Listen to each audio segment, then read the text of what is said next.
Nang dahil daw sa sinalihang liga sa basketball, nakuhang magnakaw ng dalawang lalaki ng isang pares ng mamahaling rubber shoes sa Pasay City. Nahulikam naman ang pagkuyog ng mga kapitbahay ng ninakawang tanod sa mga suspect. Narito ang unang balita ni Von Aquino, exclusive. Mga sugat sa mukha ang tinamo ng dalawang suspect sa pagnanakaw ng kuyugin sila sa Barangay 34 Pasay City kagabi. Ang kanilang ninakaw, ang rubber shoes na ito na nagkakahalaga raw ng 6,000 pesos. Sa CCTV ng barangay, makikita ang dalawang suspect na naglalakad na tila may nakalagay sa loob ng kanilang damit. Sakto namang dumating ang tanod na si Alan Romero Jr. na siyang may-ari ng bahay na kanilang pinanggalingan.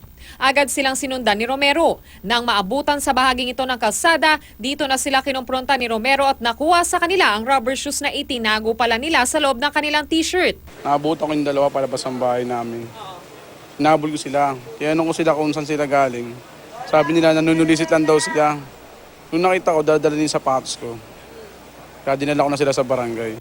Bagamat hindi nakuhanan ng CCTV, kinuyog daw ng taong bayan ng dalawang suspect habang dinadala sa barangay hall. Kung di namin makawati, baka mapatay sa dami naman tayong gumugulpe. Sa ibang makakuha ng CCTV, makikitang sumugod ang mga tao sa labas ng barangay. Hinintay nila makalabas sa mga suspect at nang naisakay na mga ito sa multicab ng barangay, makikitang hinabol pa sila ng mga tao. Kinilala ang isa sa mga suspect na si Jomar Albaracin habang menor de edad naman ang isa pa niyang kasama.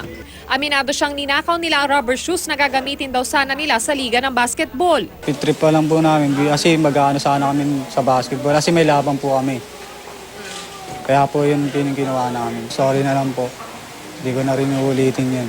Pero tingin ng barangay kapitan, modus ang ginawang ito ng mga suspect. Parang modus nga itong ginagawa nila eh.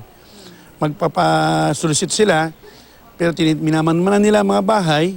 Pag wala akong tao, walang masyadong yun nga, kukunin yung mga cellphone o anumang bagay na magagamit. Asuhan ko na lang din pag hindi na ayos talaga. Para hindi na sila pamarisan.